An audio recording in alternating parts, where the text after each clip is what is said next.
Bonjour à tous et bienvenue dans notre nouveau webinaire sur le sujet du management de l'incompétence. Nous avons la chance aujourd'hui d'accueillir Isabelle Barthes, professeure et conférencière en management, qui va nous parler donc de ce sujet ô combien important, l'incompétence ou la compétence dans l'entreprise. Le groupe Igencia Éducation et particulièrement à la formation continue, nous avons à cœur de développer les compétences des collaborateurs sur des sujets de management, de ressources humaines et de commercial relations clients.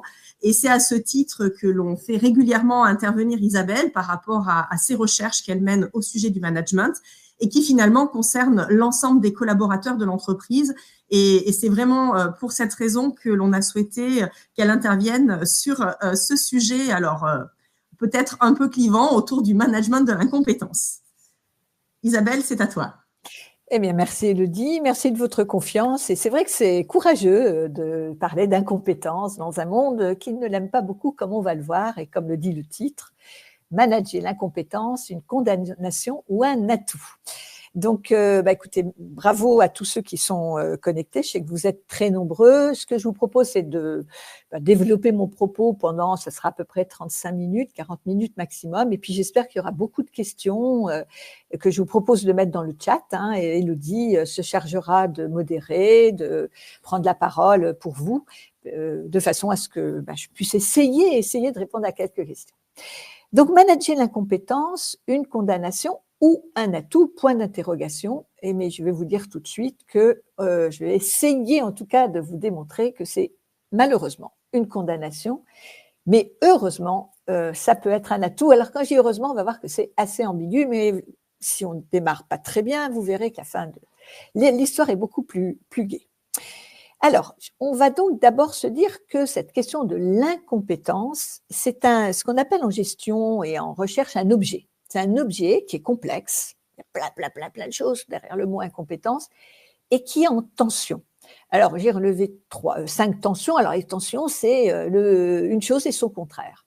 Alors, on va voir que c'est une obsession managériale et un impensé, que c'est une condamnation et un atout, que c'est un ressenti, et ça c'est important toujours, mais aussi un fait évaluable, que c'est une variable personnelle, mais aussi et un levier organisationnel, et que c'est du soft, et oui, il y a de la soft incompetence, et du hard incompetence. Mais on verra que je m'intéresse plutôt à la première. Donc on va essayer de voir tout ça, puis de trouver quelques pistes aussi pour trouver des solutions et en sortir. Alors, une obsession managériale et un impensé. En effet, l'incompétence, c'est l'obsession du management, c'est l'obsession de la performance au travail. A priori, on va la chasser, l'incompétence, partout, comme on chasse la mauvaise monnaie, comme on chasse la poussière. Et c'est vrai qu'en général, on y voit juste le contraire de la compétence. C'est pour ça que je dis que c'est un impensé. J'ai fait beaucoup de recherches bibliographiques sur cette question de l'incompétence. Bien, c'est toujours comment la chasser pour que ça devienne de la compétence. Donc, on est juste sur un contraire et une définition en creux, ce qui veut dire qu'on n'a pas analysé en définitive ce que c'était et on va essayer de le faire ensemble. Ensuite, l'incompétence, c'est une condamnation. Si je vous demandais, vous, votre avis sur ce que c'est que l'incompétence, il y avait des mots-clés et vous pouvez en mettre dans le chat si vous voulez. Je pense qu'il y aurait beaucoup de choses, comme j'en ai déjà entendu quand j'en parle. C'est mauvais, c'est inutile, incapable, nul, bête. Voilà, c'est des mots et un nuage sémantique très noir, très sombre. Et c'est vrai que très rapidement, on arrive à cette notion de condamnation. Alors le problème, c'est que l'incompétence est une condamnation aussi pour la personne qui livre cette incompétence. Et très vite, on constate, c'est le travail, le rendu, le livrable, bien sûr, qui est nul, mais c'est très vite la personne qui le devient. Et on devient un incompétent, un gros nul, une tâche qu'on voudrait voir disparaître. C'est ce qu'on appelle de la stigmatisation. Et je pense que vous avez peut-être malheureusement vécu cette mauvaise expérience ou en avez été témoin. C'est l'image du cancre dans la classe. Celui ou celle qui, depuis qu'il est tout petit, est casé au fond de la classe. Il ne sait pas apprendre, il ne sait pas faire, il n'est pas dans les grilles classiques de l'enseignement. Et du coup, il devient le mauvais, le nul, on se moque de lui. L'image du bonnet d'âne, même si j'espère que ça n'existe plus. Et cette image du cancre, eh bien, elle nous colle à la peau et on l'a tous vue ou expérimentée. Et elle provoque, bien sûr, pour la personne, ben vous imaginez bien, de la souffrance. Pas drôle d'être l'incompétent de service, de l'isolement, il est souvent tout seul à une table au fond, beaucoup d'angoisse et puis, bien sûr, beaucoup d'autocensure. Parce qu'à force d'entendre dire qu'on est nul, à force d'entendre dire qu'on est incompétent, eh bien, on le devient et on n'ose plus. Et puis l'incompétence, eh bien, c'est aussi ces nuages noirs dans une entreprise. Quand il y a de l'incompétence, il y a moins de valeur, ça détruit la valeur, ça nuit au climat de l'entreprise d'avoir des incompétents, surtout si on s'en moque. Ça prend beaucoup d'énergie, ça on va le voir, ça fait perdre du temps. Donc on est bien dans l'idée que c'est une condamnation à la fois pour les personnes, mais à la fois pour les organisations. Alors, avant de continuer, essayez de la définir. Ce que j'ai dit, quand je vais voir le dictionnaire, quand je vais voir des articles savants sur le sujet, on me dit c'est le manque de connaissances ou des habiletés attendues pour faire quelque chose. On est en creux, ça manque, voilà. Mais il n'y a pas de réflexion autour de l'incompétence. Ce que je retiens quand même, c'est que l'incompétence, comme la compétence, est purement contextuelle. On n'est jamais compétent en soi ou incompétent en soi. On a des aptitudes, on a un potentiel, on a un manque d'aptitude, un manque de connaissances, mais on n'est jamais compétent ou incompétent en soi. Je prends un exemple très simple, vous parlez anglais, vous êtes ingénieur en informatique et cet anglais vous suffit, mais largement pour être un très bon ingénieur et travailler à l'international. Si on vous demande, avec le même bagage linguistique, de devenir traducteur de Shakespeare ou de faire de la traduction dans une grande institution politique, vous êtes incompétent. Donc, on voit bien que l'incompétence n'est que contextuelle, comme la compétence, et ça, c'est important de le retenir pour la suite. Alors, est-ce que ça peut être un atout? Alors, je dis oui, il y a certains contextes où l'incompétence est un atout. Et j'ai fait 3 ans, un peu plus même maintenant, parce que je continue à avoir énormément de témoignages, d'enquêtes sur ces organisations, ces entreprises qui sont dirigées particulièrement par des incompétents. On appelle ça, et je n'ai pas inventé le terme, des kakistocraties. Kakistos, c'est les pires en grec, c'est le superlatif de kakos, les mauvais, kratos, le pouvoir. Ce sont des entreprises ou des organisations qui sont dirigés par des incompétents. Et on va voir que là, eh bien, il vaut peut-être mieux, en effet, être incompétent. Alors, c'est des organisations où l'incompétence règne. Alors, je ne résiste pas à l'idée de vous livrer quelques verbatims à chaque fois, des phrases témoins. Là, c'est une femme, Christine, qui me dit « Mon patron est un gros incompétent, en place depuis 30 ans et marié depuis 31 ans à la propriétaire de l'entreprise, à prendre ou à laisser. » Voilà, il est incompétent. Alors, on peut imaginer, si l'entreprise dure, qu'il y a d'autres compétences à l'œuvre, mais vous voyez bien que ce n'est pas sa compétence qui justifie le fait qu'il dirige l'entreprise, et on imagine les problèmes que ça peut poser. En tout cas, ça en posait largement à Christine. Alors, la kakistocratie, donc cette direction par les incompétents, il ne faut pas dire, comme on me dit souvent, « Ah oui, mais c'est dans l'administration ». C'est mon hôpital, non, elle est partout. Alors, on peut avoir dans une PME, alors tout à l'heure c'était le mari et la femme, là c'est le syndrome du fils du patron. Il était intouchable, il faisait erreur sur erreur, il ne connaissait rien. Il ne faisait même pas semblant. On dit que c'est dans les grandes entreprises, mais l'incompétence, on la trouve aussi dans les petites. Donc vous voyez, le patron, alors ça peut être mis au féminin bien sûr, qui va préférer avoir un fils incompétent que quelqu'un de compétent, mais qui ne sera pas de sa famille. Et puis, bien sûr, l'administration, je ne le cache pas, le fait aussi. L'administration avec un grand A, je pourrais tellement dire, tout le monde se cache derrière les procédures, les papiers, car ils ne savent rien faire, ils ont peur de tout. Et c'est encore pire, c'est eux qui montent en grade année après année, et c'est celui qui lâche le plus les bottes qui a les primes et les augmentations. Donc, ces règles qui sont très étonnantes et qui font qu'en effet, on n'a pas forcément une promotion, on n'a pas forcément les primes parce qu'on est compétent, mais pour d'autres raisons. On la trouve aussi chez les geeks, des ingénieurs geeks qui sont excellents en informatique dans des toutes petites startups et qui sont des managers toxiques. Alors, quels sont les impacts? Et là, on retrouve la notion de condamnation, c'est de la sous-performance. Dans une kakistocratie, les résultats ne sont pas atteints, le désordre règne, rien n'est clair.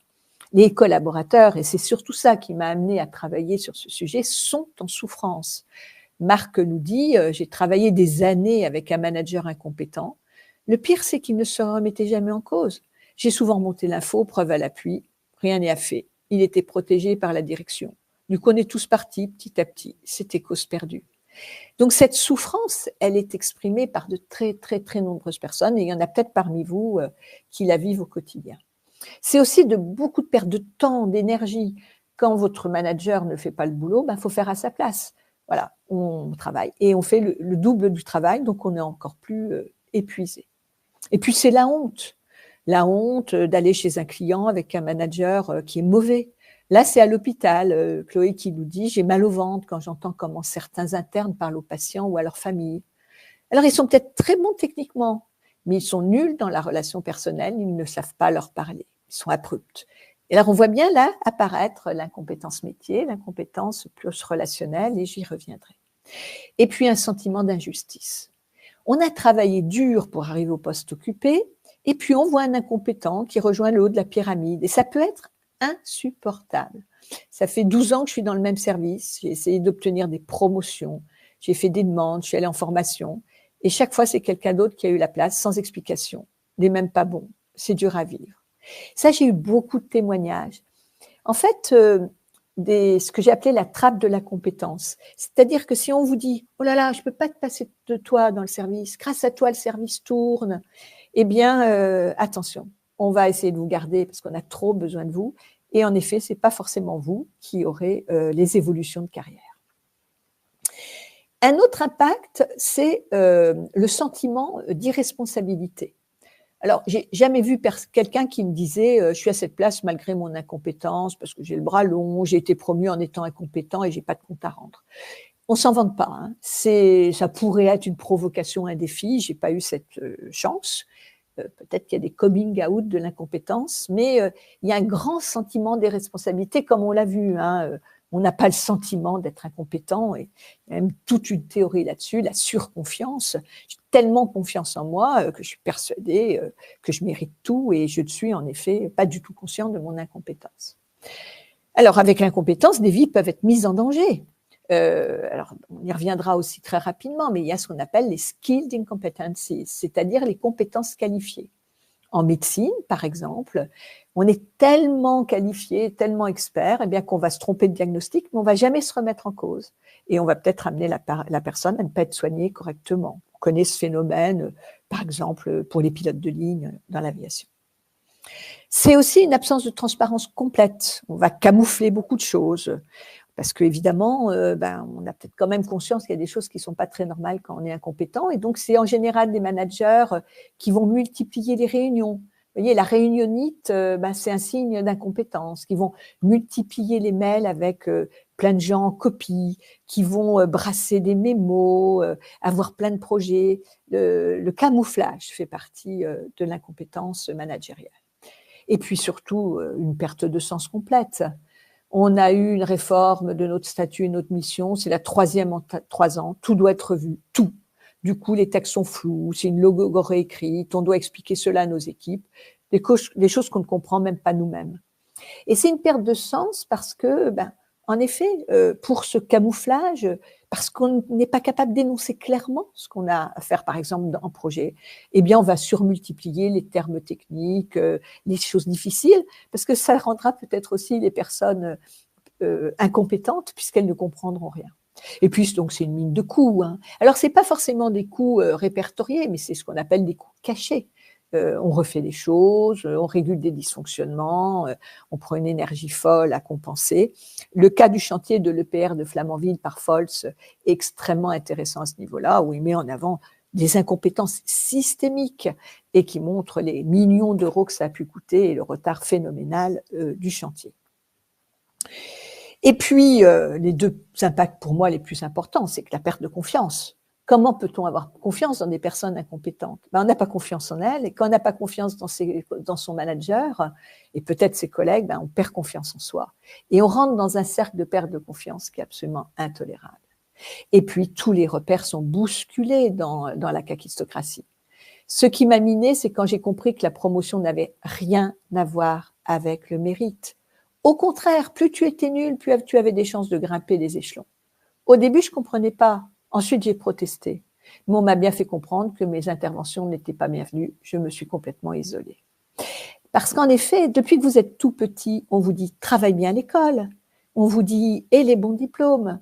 Sois bon, sois compétent et tu progresseras. Et là, vous êtes dans un univers où c'est seulement le contraire.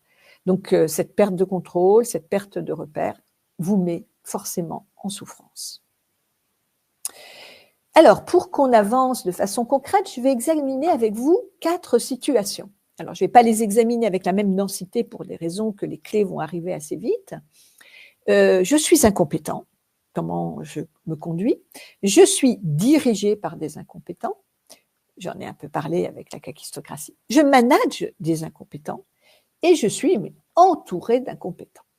Alors, la première situation, c'est chaque fois, on va voir les enjeux. Et chaque fois, l'enjeu va être de repérer l'incompétence. Comme je l'ai dit, c'est un objet impensé et flou. Alors, où elle est cette incompétence? Comment elle s'exprime? Qui est jugé incompétent ou incompétente? Donc, ça va être un enjeu d'objectivation. Et puis, bien sûr, identifier quelques solutions pour en sortir. Alors, première situation, je suis incompétent. Je vais bien distinguer le ressenti de la cause de l'explication ou de l'objectivation. Je me sens incompétent, ça peut être, et peut-être que parmi vous, certains le sentent, je ne me sens pas à ma place, je me sens jugée par mes collègues, j'ai l'impression que j'ai des remarques de mon manager, je n'arrive pas à terminer dans les temps assignés, mes livrables ne sont pas à la hauteur, et puis je vois bien que mes clients ne sont pas contents, j'ai l'impression qu'on ne va pas me garder. Voilà, là on est sur du ressenti.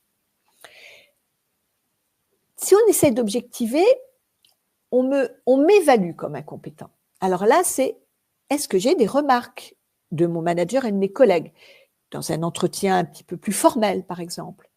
Mes clients ont vraiment exprimé du mécontentement. J'ai des mots, j'ai des remarques de clients mécontents dans le SAV, etc. Je n'atteins pas les objectifs. C'est clair, j'avais des objectifs et je ne les atteins pas. Je ne travaille pas dans les délais. Ce que je délivre est en dessous des attentes qui ont été clairement exprimées. Et on me dit que je ne pourrais pas continuer comme ça, qu'on ne me gardera pas à mon poste. Et je vous demande de bien voir la différence entre le ressenti et quelque chose qu'on va essayer d'objectiver. Donc, quelquefois, on vous aide à objectiver, mais c'est toujours très, très important, quand on veut faire un vrai diagnostic pour progresser sur ce sujet comme sur d'autres, de bien poser le bon diagnostic. Alors, les causes. Les causes, quand c'est simplement, quand c'est du ressenti, c'est peut-être que vous débutez et que vous avez peur. Alors, vous ne savez pas faire, donc vous vous sentez incompétent. Peut-être que vous n'avez pas le poste qui correspond véritablement à ce que vous imaginiez.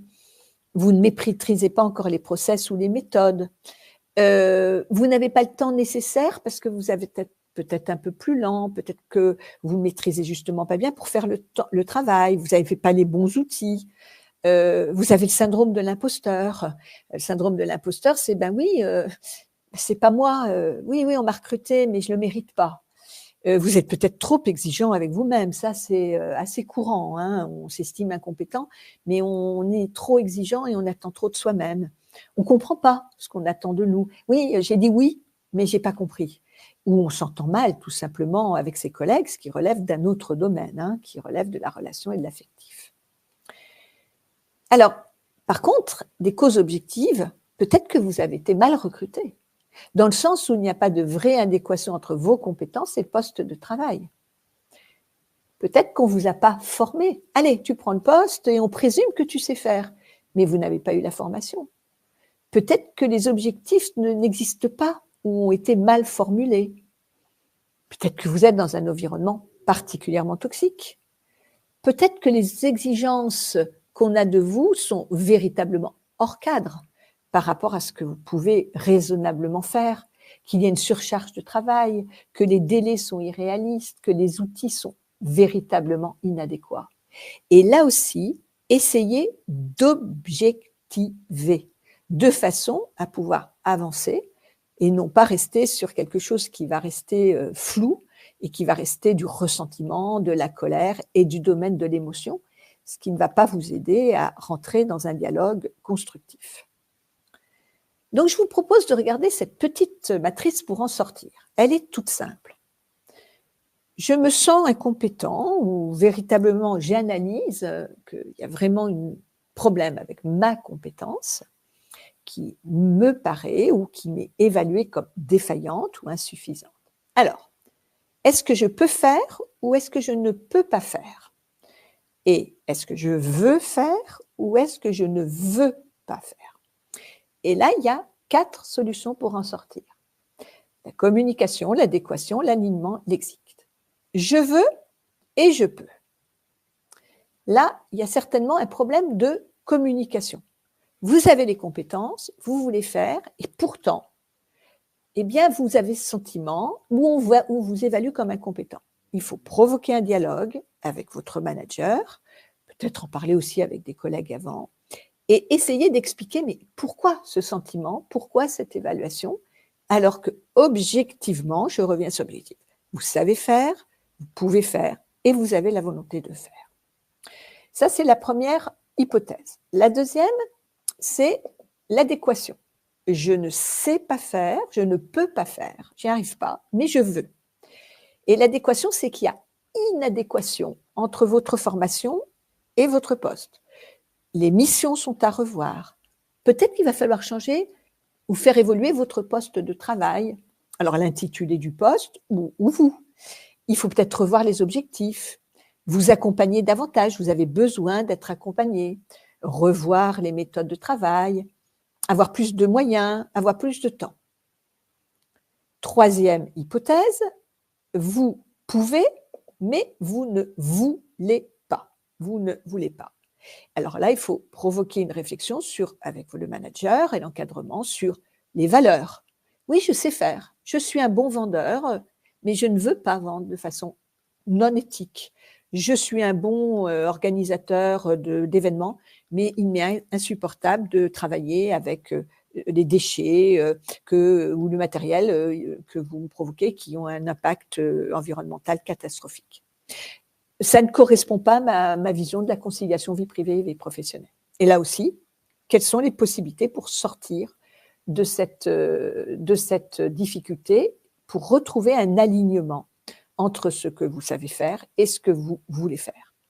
Et puis le dernier carré, je dirais qu'il ne me paraît pas demander beaucoup de pistes, mais il y a eu erreur sur la personne, vous ne vous sentez absolument pas de continuer, il y a un désalignement, votre valeur et la stratégie, vous n'arrivez pas à remettre en cause ni le poste, ni vous-même, il y a une mésentente, il vaut mieux partir. Alors partir ailleurs dans l'entreprise, c'est grande, ou quitter, et je crois qu'il y a des fois, il vaut mieux ça que durer et rester dans cette souffrance que j'évoquais autour de l'incompétence. Les objectifs sont donc de ne pas sombrer dans « je suis un incompétent » ou d'avoir quelqu'un qui est stigmatisé là-dessus.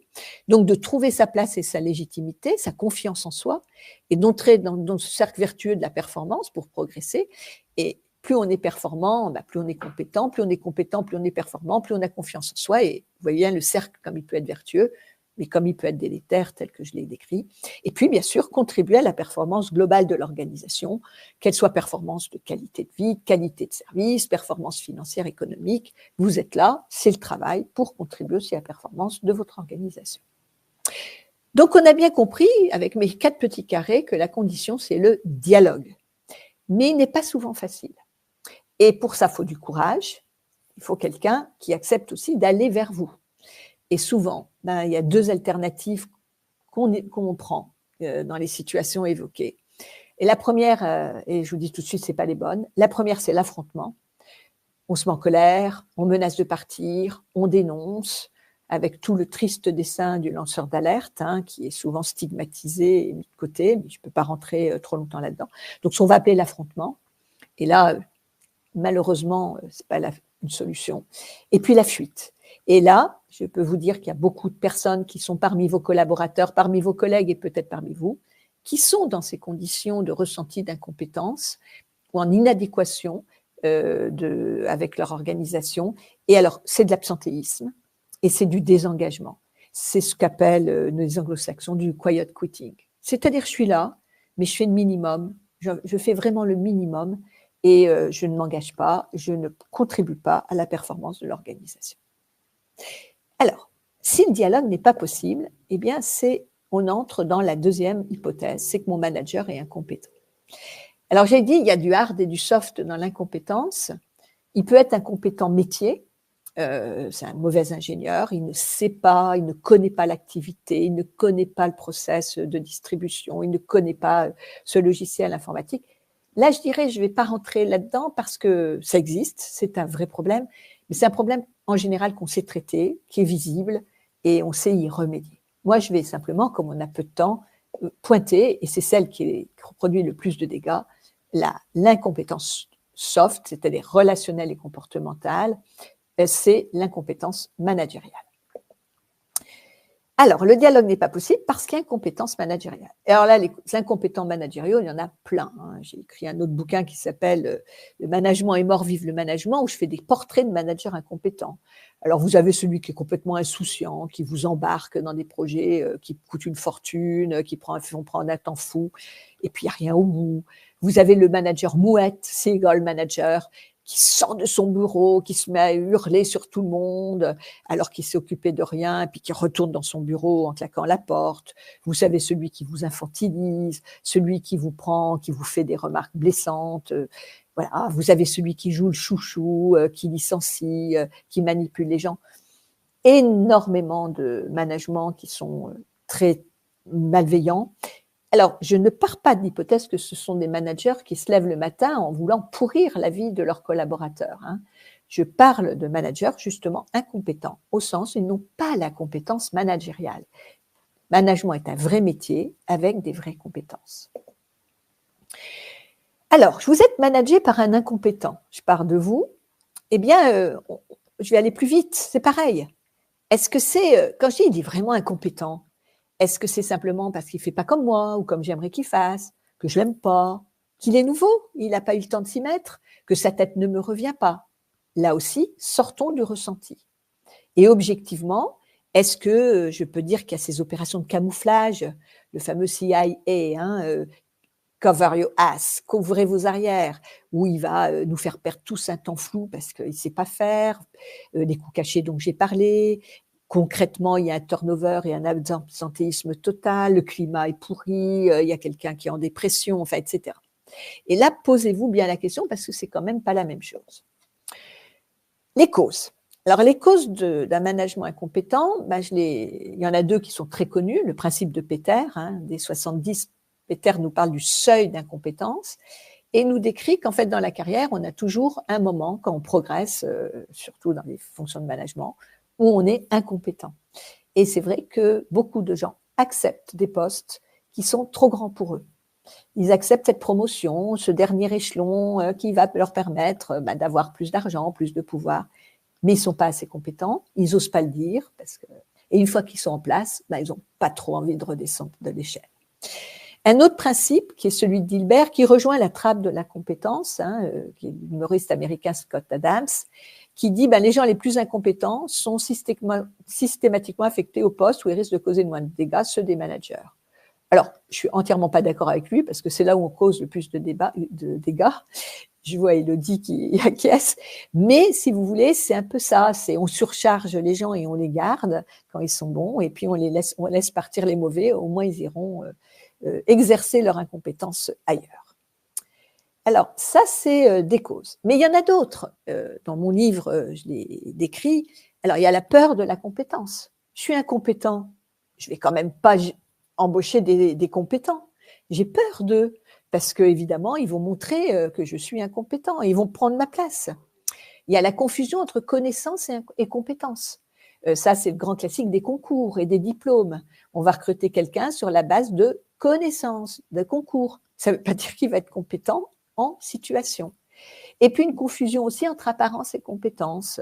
Eh bien, au moment de l'entretien, une personne très sûre d'elle va pouvoir faire illusion et passer pour compétent, et d'ailleurs peut-être garder cette apparence de compétence, mais c'est une confusion. Donc, ce sont des causes qu'on peut repérer et qui sont assez courantes.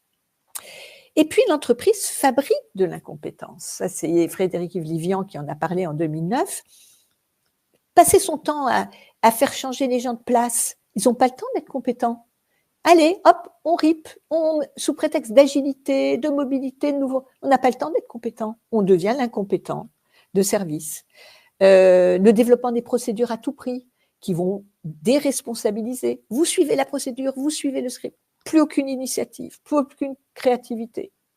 La consultocratie. Ah ben, on préfère prendre des consultants externes. Eux, ils savent. Vous savez, oui, mais c'est moins bien, hein, on va prendre des consultants. Donc, vous perdez votre connaissance, votre compétence. Et puis, l'absence de formation. Les gens ne sont pas assez formés dans l'entreprise. On va vous former à des choses très concrètes, très techniques, mais ce besoin de soft skills, ce besoin de compétences managériales, mais même au niveau du salarié le plus basique, il a besoin de compétences de soft skills, de compétences comportementales, et ça, c'est extrêmement important. La formation, le déficit de formation, en effet, fabrique de l'incompétence. Alors, les grands leviers organisationnels qui expliqueront peut-être que vous êtes dans un univers qu'on peut qualifier de kakistocratie, c'est la dette. La dette. Quand vous recrutez, je l'ai dit tout à l'heure, des incompétents, déjà, ils vous font moins peur, et puis, ils vous doivent quelque chose, parce qu'ils savent qu'ils ne sont pas bons. Donc, ils vous doivent quelque chose. Donc, vous achetez leur loyauté. La deuxième grande cause qu'on trouve, c'est le système. On nie la personne. Non, on est dans un système. Alors là, on le voit beaucoup, ça a été très décrit, par exemple, par Hannah Arendt dans le totalitarisme. C'est dans les partis politiques, extrémistes, etc. Vous avez une place et on va faire exprès, justement, de mettre des gens qui ne sont pas compétents dans des places importantes, et on nie votre capacité personnelle et la personne au profit du système. Et puis la troisième grande cause, c'est le clanisme. Ça a été très bien décrit par Grouchy. Le clan, vous connaissez ça. Quel est l'objectif d'un clan? C'est se reproduire et se perpétuer. Donc ça peut être le clan de la famille, j'ai parlé du fils du patron, c'est le clan des diplômés, c'est le clan de ceux qui appartiennent au même milieu social. C'est ce clanisme qui va faire qu'on va prendre toujours les mêmes, ceux qui nous ressemblent, et qui fait que on reproduit toujours les mêmes schémas et on reproduit l'incompétence. Parce que quand on reproduit, comme l'époque change, comme les gens changent, comme les attentes changent, on reste bloqué dans un dispositif de clan. Alors, comment sortir quand on est comme ça dans des kakistocraties, c'est-à-dire au-delà d'une relation intrapersonnelle, interpersonnelle? Il faut arriver à mettre de la transparence, donc des règles. Voilà, on va recruter différemment. On ne va pas recruter en catimini quelqu'un parce que c'est le cousin ou le voisin. On va mettre des règles aussi sur les primes, sur la promotion. La transparence est l'ennemi de l'incompétence kakistocrate.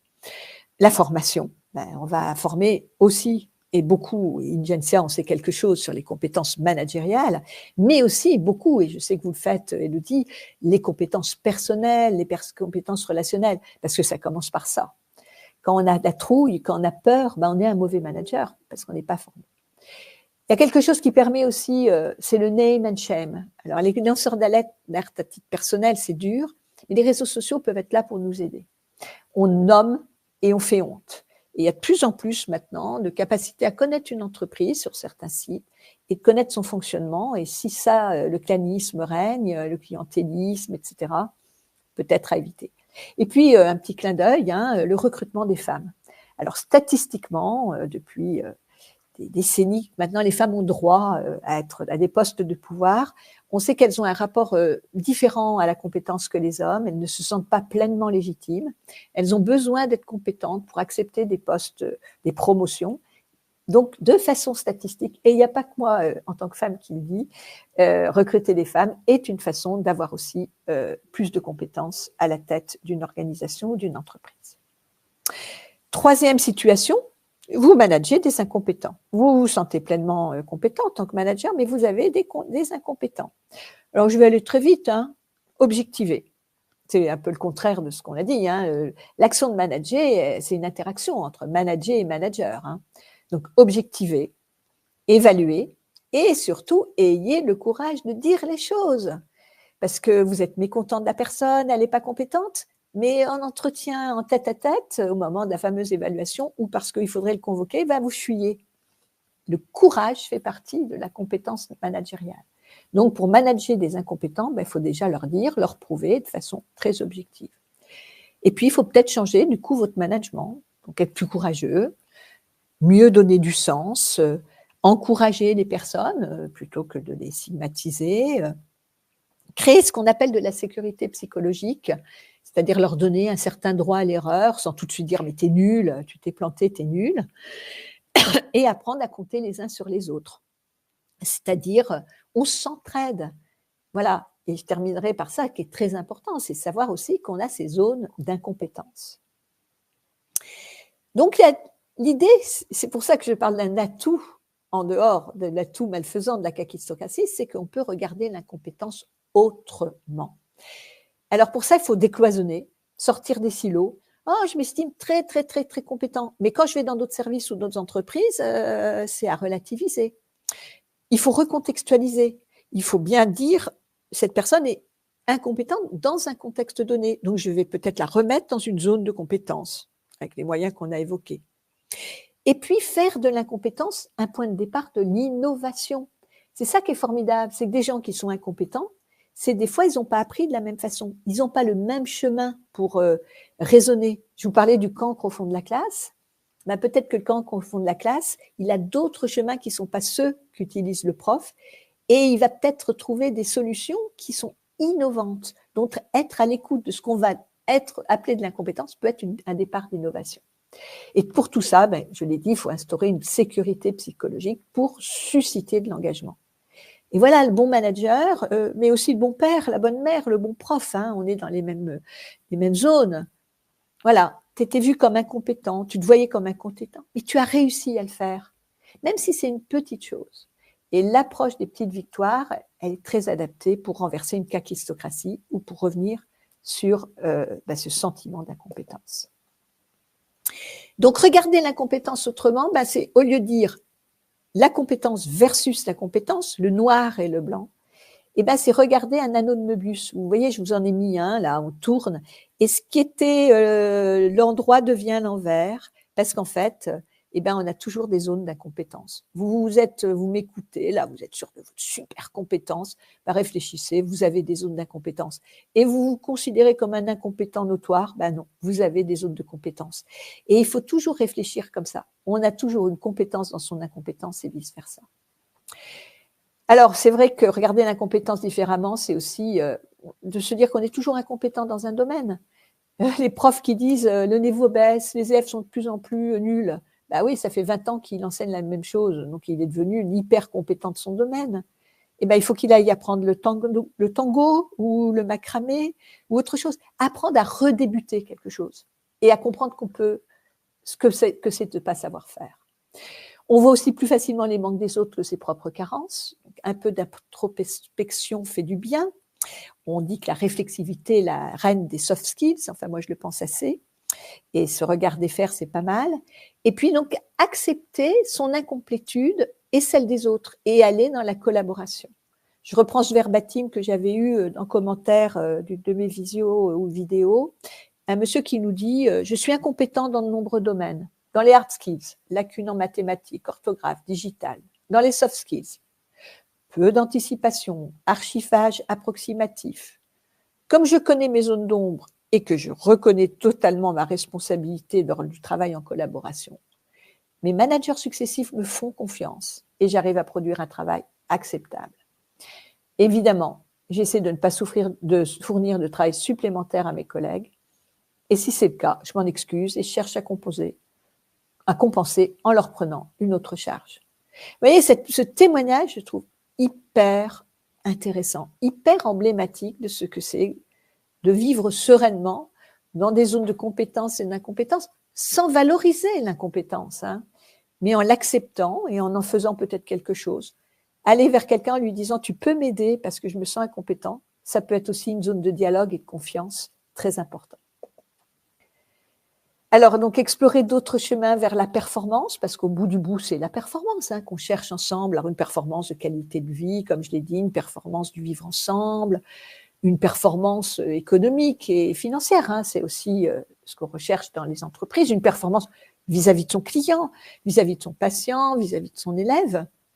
Alors, explorer d'autres chemins, c'est réfléchir à la neurodiversité. Ce fameux cancre, et j'en ai eu plein d'exemples, c'est peut-être quelqu'un qui est dyslexique ou dyscalculique, mais qui a d'autres chemins pour aller vers la performance, d'autres chemins d'apprentissage. Et ces autres chemins peuvent être très intéressants. Il y a plein de recherches maintenant sur le handicap qui sont très intéressantes parce qu'on voit qu'on peut apprendre de personnes en situation de handicap. Le télétravail est très intéressant. J'ai travaillé avec des personnes, l'organisation de leur espace n'est plus du tout le même. Ils sont chez eux ou dans un coworking et ils ne travaillent pas du tout de la même façon. L'organisation de leur temps non plus n'est pas du tout pareille. Et ils sont plus performants souvent parce que ils ont une zone d'autonomie et d'initiative qu'on leur accorde. Ils ne sont pas sous le regard d'un manager qui leur a imposé une façon de travailler. Ça implique aussi de la délégation, créer des cadres, mais des cadres différenciés suivant les personnes. Tout ça, c'est rejoindre la confiance, tout bêtement. Et puis l'écoute des personnes avec qui je travaille, en partant du départ, comme je l'ai dit, ressenti, objectivation. Et l'envie de faire un bout de chemin ensemble. Je termine par le dernier scénario, tous incompétents sauf moi. Là, ça va être simplement très vite. Méfiance. Là, si vous commencez à rentrer là-dedans, et je l'entends quelquefois, je pense que là, il faut vraiment se regarder.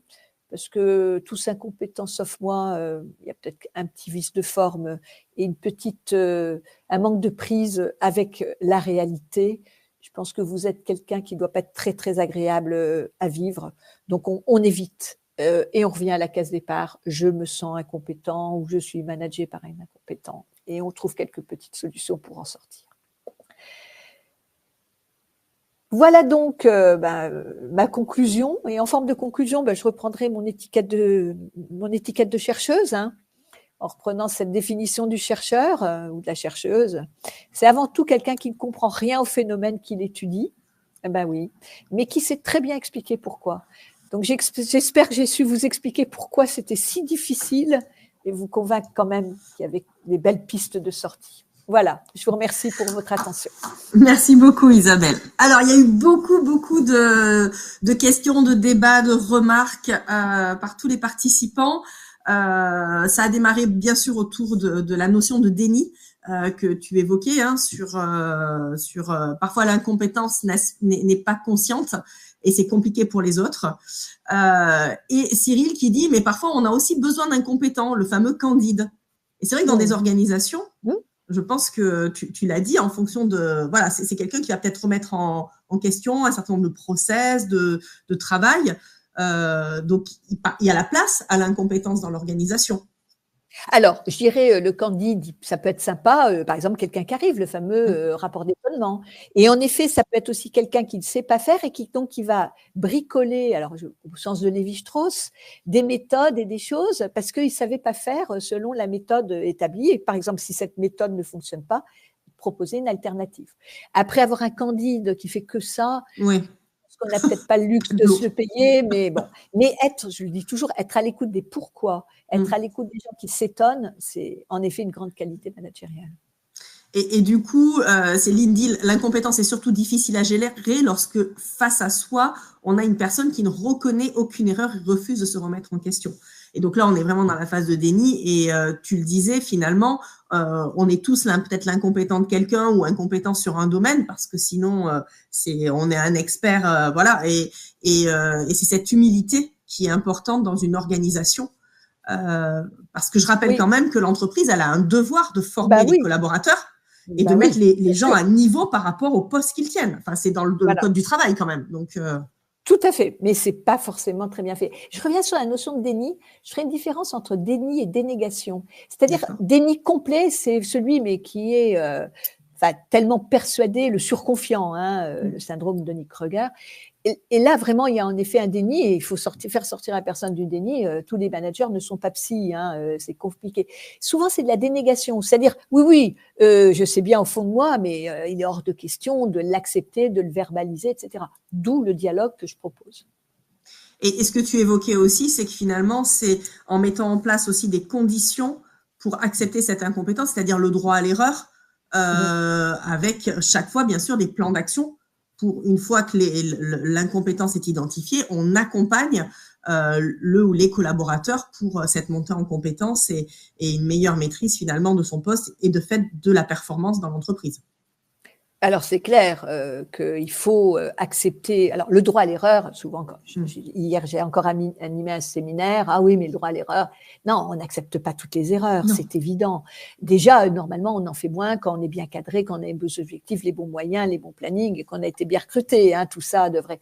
Mais en effet, si on veut que les gens soient engagés des initiatives, il faut quand même leur donner la possibilité de ne pas être tout le temps au niveau. Et là, en effet, cette sécurité psychologique permet de l'engagement, permet de la créativité. Moi, j'arrive souvent dans les entreprises, on me dit les gens veulent rien faire, ils sont en quiet quitting. Mais oui, mais ils vous racontent. J'ai essayé il y a 3 mois ou il y a 3 ans, et on m'a tellement tapé sur les doigts, voire j'ai été sanctionnée, que j'ai tout de suite arrêté. Donc c'est vraiment toujours pareil, c'est un dosage à trouver. Et en effet, l'idée de dire le rétex, on a le courage de regarder l'erreur en face. Et en effet, est-ce que je savais faire? Est-ce que je voulais faire? Ce cadran est très important, il est tout bête, mais très important. Formation, explication, mauvaise volonté, etc. Et les portes de sortie ne sont pas tout à fait les mêmes, comme j'ai essayé de le montrer. Tout à fait. Plusieurs personnes ont également commenté sur tout ce qui est recrutement. En fait, de dire que malheureusement, c'est pas une science exacte, le recrutement. Tu l'as d'ailleurs évoqué. Souvent, on est capable d'évaluer des connaissances, un peu moins des compétences, puisque les compétences, c'est circonstancié, c'est dans un environnement. Donc, du coup, comment on peut objectiver au maximum ces recrutements pour éviter ces erreurs de casting et tomber aussi dans le planning que tu évoquais et qui, là, pour la peine, est pour moi, une véritable erreur en termes de performance pour l'entreprise. Alors, il y a plein de choses. En effet, il faut écarter plein de choses, comme tu viens d'évoquer, le clanisme, le diplôme qui est magique, les choses toutes faites qui marchent pas toujours. L'entretien est vraiment très important, avec aussi tous les biais, les biais de confirmation, tous ces biais qu'on connaît. On pourrait faire une conférence là-dessus. Ça, c'est les premières choses. Après, il faut connaître aussi son entreprise et les missions qu'on va proposer. Honnêtement, moi, des fois, je suis scotchée parce que je suis beaucoup d'étudiants qui sont en train de chercher du travail avec +5 ou qui viennent d'être recrutés. C'est flou, c'est pas clair. Éventuellement, c'est clair sur les hard skills, c'est pas clair sur les soft skills. Il y a un vieux dicton qui dit on vous recrute pour votre savoir-faire, on vous licencie pour votre savoir-être. Ça aussi, il faut pouvoir l'évaluer. Et puis se dire aussi que c'est pas complètement une science exacte, qu'un ensemble de critères ne fait pas un tout. Et qu'il y a aussi une capacité à ressentir le potentiel de la personne, à avoir envie de bosser avec elle, à l'insérer dans l'équipe. Il y a des gens qui s'entendent très bien avec des équipes. Je suis sûre que les gens qui nous écoutent, ils ont été des managers formidables dans un contexte et puis ils sont devenus des managers catastrophiques dans un autre. C'était pas les mêmes personnes, c'était pas le même secteur peut-être d'activité. Donc il n'y a pas de clé magique, mais il y a quand même beaucoup de garde-fous. Je parlais de l'apparence et être capable de ne pas rentrer dans des biais d'apparence, d'arrogance. Il y a toutes sortes de choses qui peuvent. Et puis peut-être aussi, en fonction des postes, mais de faire confiance aussi aux collaborateurs qui vont. C'est une équipe qui accepte. C'est pas que le DRH qui recrute. Moi, je suis trop frappée aussi des déconnexions entre la RH, au sens de service, ou des personnes qui l'incarnent, et puis les managers opérationnels qui voient arriver des gens qui n'étaient pas du tout les gens qu'ils attendaient, ou au contraire, qui voulaient recruter des personnes et le travail était fait, et la RH met le doigt sur un truc qui ne va pas et fait capoter le recrutement. Et là, il y a un souci, je pense, quand même de dialogue entre management et RH. Je suis complètement d'accord. Je pense qu'en effet, c'est la combinaison des opérationnels et des RH qui vont faire un bon recrutement. Et les uns et les autres sont complémentaires, vont aller chercher différentes choses. Tu as parlé de hard, de soft, de situationnel, et ça, c'est important. Casser les biais cognitifs et vraiment aller fouiller sur ce que les personnes ont pu mettre en œuvre et non pas simplement un affichage de diplômes et de connaissances, parce que sinon, ça ne fonctionne pas. Ouais. Mais après, Élodie, il y a des univers que je connais bien qui sont des univers basés sur les concours. Bien sûr. Et là, il y a un vrai sujet. Il y a un vrai sujet. Le concours garantit, on a dit, un passeport de connaissances. Puis il y a des remises en cause. On va introduire des entretiens. Là, il y a tout un débat, par exemple, sur la médecine, où on a introduit des entretiens, mais en 10 minutes, on ne pense pas. C'est pas vrai. Et en plus, si on n'est pas un professionnel dans du recrutement, donc, enfin voilà, il faut quand même prendre du recul par rapport à tout ça si on veut vraiment faire changer les choses. Et c'est vrai que c'est peut-être beaucoup plus de temps et d'énergie qu'on le souhaiterait, mais ça vaut le coup. Hein. Complètement. Après, j'ai eu beaucoup de remarques aussi sur la posture du coup du leader incompétent ou du manager incompétent. Nathalie évoque le fait qu'en effet, c'est une personne toxique, un leader négatif, un insoumis notoire. Comment on contourne ces leviers de nuisance pour continuer à bien fonctionner dans l'entreprise avec ce poids-là, ou en tout cas cette menace-là? Alors, depuis le temps que je travaille là-dessus, d'abord, je vais dire qu'il y a très peu, pour moi, de leaders ou de managers qui sont vraiment toxiques, pervers, narcissiques. Ça existe. C'est souvent des gens qui ont peur. Ils ont peur de dire les choses. Ils ont peur de mener une réunion. Ils ont peur de faire une réunion courte. Ils ont peur de dire non. Ils ont peur de refuser des congés. Et ça fait qu'en fait, ils sont enfermés donc, dans cette incompétence managériale qui fait qu'ils vont laisser leurs émotions. Par exemple, je parlais du manager mouette. Là, ils vont se mettre en colère, mais parce qu'au fond d'eux-mêmes, ils n'arrivent pas à gérer. Il y a beaucoup de proximité avec le parental. Hein. Vous mettez en colère contre votre enfant, la colère ne se justifie souvent pas. C'est que vous êtes perdu vous-même dans votre capacité de dialogue vis-à-vis d'une bêtise ou d'un comportement que vous réprouvez. Donc ça, c'est la première chose. La deuxième chose, c'est l'effet mimétique. C'est vrai qu'il y a un effet mimétique, un mauvais manager qui a des comportements qu'on va qualifier de toxiques, etc., il est souvent imité. Et là, je dirais, en tant que manager N-2, N-3, etc., le but du jeu, c'est d'ouvrir le parapluie pour son équipe et c'est d'éviter que ça retombe. Et ça, j'ai trop vu des comportements mimétiques qui font qu'on va reproduire, alors pour faire plaisir, par la cour, ou parce qu'on n'arrive pas à faire autrement, mais là, c'est vraiment quelque chose d'important. Et puis après, la troisième chose, il faut, je disais, dialogue, affrontement, fuite. Fuite, c'est trop, on s'en va, c'est pas grave, tant pis, on changera de boulot. Hein. Ça, il y a un moment, ma santé et la santé de mes proches vaut plus que tout. L'affrontement, peut-être qu'une colère, là, j'ai eu un retour de quelqu'un qui s'est mis en colère contre son manager et ça a tout changé parce que des fois, les choses ne sont pas dites, hein, ils ne se rendent même pas compte.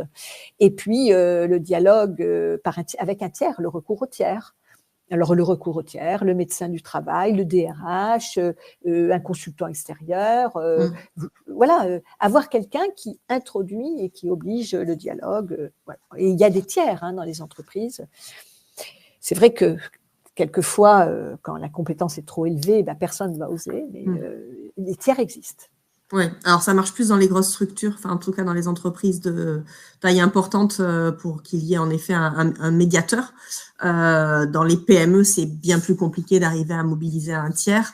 Et tu l'évoquais, l'incompétence, elle n'est pas que dans les administrations. On trouve toute forme d'entreprise, de taille d'entreprise, où en effet, des personnes se retrouvent sur des postes qui ne leur conviennent pas et où ils vont cacher une certaine incompétence. Donc, plusieurs personnes. Alors, tu as répondu, hein, on a parlé sur le flex office, est-il une source d'incompétence? Tu disais plutôt que ça peut au contraire développer d'autres atouts avec une certaine autonomie, liberté qui va développer finalement peut-être de l'innovation et d'autres formes de compétences. L'absence de courage managérial est-il la voie royale vers l'incompétence ou plutôt sa conséquence? Alors, cause, conséquence. Les deux, mon capitaine. Les deux, manquer de courage, c'est une faute professionnelle. Hein. Et puis, en effet, quand on est incompétent, on a moins de courage. Mais le premier courage, c'est de se regarder soi-même et de se dire, je suis peut-être pas à la hauteur du poste que j'ai, donc aller en formation ou peut-être renoncer, etc. Hein. Le courage de dire non à une promotion, il n'est pas évident, hein, mais le vrai courage commence par soi-même. Hein. Ouais. Tout à fait. Alors, Leïla me disait, est-ce que le fait de mettre souvent une personne qui ne répond pas aux compétences d'un poste est un choix stratégique pour la direction? Ça peut être. Si soi-même, on préfère quelqu'un de loyal et qu'on va pouvoir manipuler, comme je disais, ça crée une dette. Ça peut être aussi du clanisme parce qu'il a fait la même école que moi, il a le même diplôme. Enfin, il y a toutes sortes d'explications qui, en effet, facilitent la vie des gens. Puis c'est vrai, quelqu'un, je sais pas, je suis une femme de 50 ans, issue de tel milieu, c'est plus facile, en général, de m'adresser à une femme de 50 ans. Excuse-moi, Élodie, on est entre nous, les deux. Mais voilà, il y a aussi ces coups d'entrée qui peuvent être... C'est toujours... L'altérité fait peur. Hein. Donc, en effet, l'altérité, elle peut être sur le sexe, embaucher une femme, embaucher un homme, embaucher quelqu'un qui d'une autre culture. Bien sûr, c'est source de richesse, mais ça peut être quand même compliqué aussi au quotidien. Il y a Séverine qui dit une question étonnamment peu évoquée, le mensonge. J'ai eu un manager qui mentait sur ses décisions, par exemple. Est-ce que c'est une manière de cacher aussi son incompétence, le mensonge? Alors, je mettrais dans la catégorie d'irresponsabilité et du camouflage.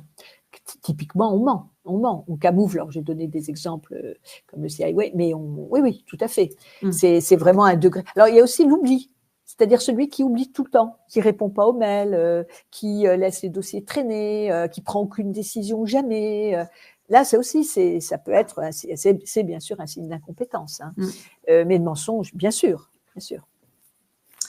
Parfait. Alors moi, en résumé, je garde en tête que pour l'avoir vécu et en tant que manager, moi je considère que je n'ai pas toutes les compétences hard et que normalement je dois savoir bien m'entourer avec des personnes qui maîtrisent ces compétences hard. En revanche, en qualité de manager, je dois développer des compétences soft pour faire en sorte que tout ce beau monde travaille bien ensemble et donne le meilleur de lui-même parce que il y a un équilibre qui est trouvé et tout le monde est reconnu par rapport à ses propres compétences. Mais Élodie, toi qui diriges des formations continues, ces soft, elles deviennent des hard. Faire une très bonne réunion efficace, savoir mener un entretien d'évaluation, savoir dire non, savoir faire un beau discours enthousiasmant, ça devient des hard skills du management. Hein. On n'est plus que dans le soft. Donc, c'est intéressant aussi, à un moment donné, de dire qu'il y a des compétences très spécifiques au management. Au management, tout à fait. Et du coup, Isabelle... s'apprennent.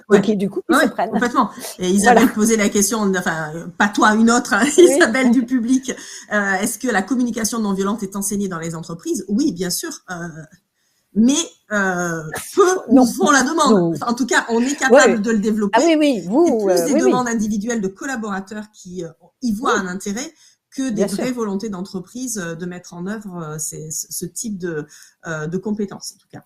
Et pour terminer, le problème aussi, c'est que, par exemple, c'est pas enseigné, enfin, ou formé, on forme pas les gens. Alors, déjà, dans les écoles, on devrait le former dès le CP, hein. Dès le CP. C'est la vie en société. On l'enseigne pas dans l'enseignement supérieur. On ne le forme pas dans les entreprises. Mais c'est dramatique. C'est quelque chose qui devrait être tout petit. Je pense qu'on éviterait parce que l'entreprise, elle peut pas tout. Hein. On est adulte dans l'entreprise et on a été construit par son éducation, sa culture, et on a plein de choses qui fonctionnent pas. Hein. Donc en effet, ça serait patent de pouvoir le faire partout. Et vous le faites, vous, dans les formations. Complètement, c'est important. Ouais. Alors, je retiens quand même qu'il y a une responsabilité aussi quand même de la fonction RH autour d'un certain nombre de sujets. Tu as évoqué le fait de laisser le temps aussi pour que les gens deviennent compétents. Donc ça, c'est mettre en œuvre des politiques de mobilité où il y a quand même un certain nombre de règles qui fait que voilà, on zappe pas les personnes d'un poste à l'autre pour satisfaire la volonté d'un manager ou un autre. Le fait aussi de mettre en place peut-être des outils tels que des assessments ou en tout cas de positionnement par rapport à la mise en œuvre de compétences en situation pour mieux évaluer en toute objectivité, que ce soit en recrutement, en mobilité ou même en développement de compétences avec de la formation à la clé. C'est aussi travailler sur la formation des managers parce que le manager porte quand même un certain nombre de valeurs qui vont permettre à aider les collaborateurs à identifier ses incompétences et à se développer, ou même eux-mêmes. Je pense que c'est aussi se regarder soi-même par rapport à ses propres incompétences. Tu as parlé de développement de l'innovation. Et c'est vrai que de miser sur les compétences internes, bien souvent, on a tendance à aller chercher en externe alors qu'on peut développer en interne. Et ça, c'est fort dommage parce que finalement, on a souvent les solutions en interne et c'est une manière aussi de mettre en avant les collaborateurs que de miser sur eux. Je pense que les entreprises devraient plus souvent regarder ces éléments. En tout cas, voilà, on arrive à la fin de notre présentation. Merci encore Isabelle. Sachez qu'Isabelle peut également intervenir, nous on l'a fait intervenir dans des parcours de formation en management, sur des masterclass, parce que justement elle a cette capacité à faire ce pas de côté, à éveiller les consciences et à mettre le doigt sur un certain nombre de sujets qu'on a envie de développer dans l'entreprise. Donc c'est une bonne manière d'ouvrir les chakras des collaborateurs et des managers que de la faire intervenir dans des parcours et puis derrière de miser bien sûr sur les montées en compétences des collaborateurs, sur des parcours en management, en soft skills. Voilà, donc n'hésitez pas à nous solliciter pour tous ces éléments. Ce webinaire a été enregistré, donc vous pouvez à nouveau aussi le visionner. Et puis, je vous invite aussi à lire le livre d'Isabelle sur le sujet qui, justement, permet de mettre en détail et en lumière un certain nombre de cas d'entreprise que tu as pu étudier à travers ce livre. Voilà, l'incompétence, on va garder ça, n'est pas une condamnation et on peut en faire quelque chose de sympa, hein, en tout cas. Merci à tous. Pour des choses positives. Merci ouais, exactement. De ta confiance et de cette belle synthèse. Merci à tous et à très vite dans nos webinaires. Bonne journée. Bonne journée à tous.